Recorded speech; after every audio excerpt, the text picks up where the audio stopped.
ఇక తెలంగాణలో ధాన్యం కొనుగోలు విషయంలో ప్రభుత్వం నిర్లక్ష్యం వహిస్తోందంటూ కూడా రైతులు ఇప్పటికే ఆవేదన వ్యక్తం చేస్తున్నారు. మరి ఇదే కాకుండా ఇటు క్షేత్రస్థాయిలో కూడా గన్ని బ్యాగుల కొరత తీవ్రంగా ఉందంటూ కూడా పదే పదే చెప్తున్నప్పటికీ కూడా ఆ కనీసం చర్యలు తీసుకోవట్లేదంటూ కూడా రైతులు ఆగ్రహం వ్యక్తం చేస్తున్నారు. మరోపక్క ఇటు ప్రభుత్వం ఆ ధాన్యం కొనుగోలు వేగవంతం చేస్తున్నామని చెప్తున్నప్పటికీ కూడా నిర్లక్ష్యం జరుగుతుంది అంటూ కూడా రైతులు ఆగ్రహం వ్యక్తం చేస్తున్నారు. మరి ఇదే అంశానికి సంబంధించి ఖమ్మం నుంచి మా ప్రతినిధి అయ్యప్ప లైవ్ ద్వారా సిద్ధంగా ఉన్నారు.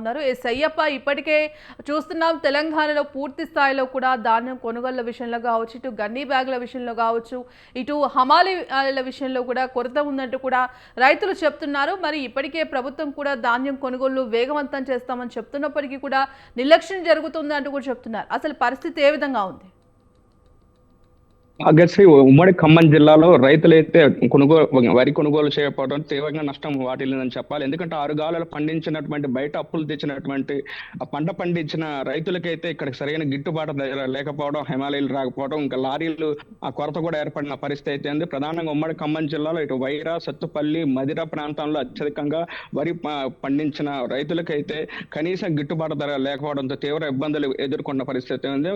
ఎక్కడైతే కొనుగోలు కేంద్రాల్లో ఉన్నటువంటి అక్కడ కింటాకి 4 కేజీలు కూడా తగ్గిస్తూ వాటిని కూడా తక్కువగా డిమాండ్ చేసిన పరిస్థితి అయితే ఒక్కొక్క కింటా 22,100 చొప్పున కేటాయించడంతో రైతులు మేము బయట అప్పులు తెచ్చి పంట పండించినప్పటికీ వరి కొనుగోలు చేయడంలో ప్రభుత్వం విఫలమైందని చెప్పి ధర్నాలు, రాస్తారోకోలు చేస్తున్న పరిస్థితి అయితే మరోవైపు అకాల వర్షంతో వరి తడిచిపోవడంతో గిట్టుబాటు ధర లేకపోవడంతో తీవ్ర ఇబ్బందులు అయితే ఎదుర్కొంటున్నారు. మరోవైపు గన్ని బ్యాగులు కావచ్చు, ఇటు హిమాలయాల కొరత కూడా ఇక్కడ ఎక్కువగా ఉంది. మరోవైపు కొనుగోలు కేంద్రాలు కూడా తక్కువగా ఏర్పాటు చేశారు. ప్రధానంగా ముఖ్యమంత్రులు ఇటు మంత్రులు ఉన్న చోటగా ఇటు మదిర కావచ్చు, ఇటు వైరా నియోజకవర్గంలో ఖమ్మం జిల్లాలో పూర్తిగా విఫలమని చెప్పి కూడా రైతులైతే ఆవేదన వ్యక్తం చేస్తున్నాయి. ఇటు ప్రతిపక్షాలు కూడా ప్రభుత్వం పై కూడా సరైన సౌకర్యాలు లేవని కూడా ప్రతిపక్షాలు చూస్తున్న పరిస్థితి అయితే ఉంది. ఎందుకంటే ప్రతిసారి ఏ ప్రభుత్వం వచ్చినా సరే ఇటు రైతులు దిక్కుజోతన స్థితిలో ఉంటున్నారని కూడా రైతుల ఆవేదన వ్యక్తం చేస్తున్న పరిస్థితి అయితే ఉంది. ముఖ్యంగా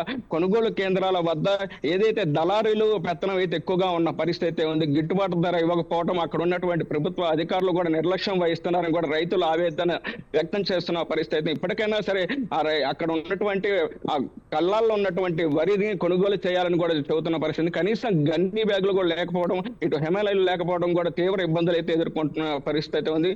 అంటే గత వారం రోజుల క్రితం కూడా 2 సార్లు వర్షం పడడంతో అక్కడ కళ్ళాల్లో ఉన్నటువంటి వరి ధాన్యం పూర్తిగా తడిచిపోయిన పరిస్థితి ఉంది. భాగ్యశ్రీ, ఇప్పటికైనా సరే ఇక్కడ ఉన్నటువంటి మంత్రులు చొరవ తీసుకొని ఆ ధాన్యం కొనుగోలు చేయాలని కూడా ఇక్కడ అధికారులని కూడా వేడుకుంటున్న పరిస్థితి. ఎందుకంటే బయట తెచ్చిన అప్పులు కూడా తీర్చలేకుండా పరిస్థితి ఏర్పడింది. మరోవైపు మొక్కజొన్న కావచ్చు, వరి ఎక్కువగా పంట పండిస్తున్న ఉమ్మడి ఖమ్మం జిల్లా రైతులు అయితే తీవ్ర ఇబ్బందులు అయితే ఎదుర్కొంటున్నారు. ఇప్పటికైనా క్షేత్రస్థాయిలో పరిశీలించి అక్కడ ఉన్నటువంటి కొనుగోలు కేంద్రాలు కూడా మరిన్ని ఏర్పాట్లు చేయాలి. వెంటనే తక్షణమే అక్కడ ఉన్నటువంటి కళ్ళాల్లో ఉన్నటువంటి వరి ధాన్యాన్ని కొనుగోలు చేయాలని చెబుతున్న పరిస్థితి ఉంది. Bhagyashri, right. Thank you Ayyappa.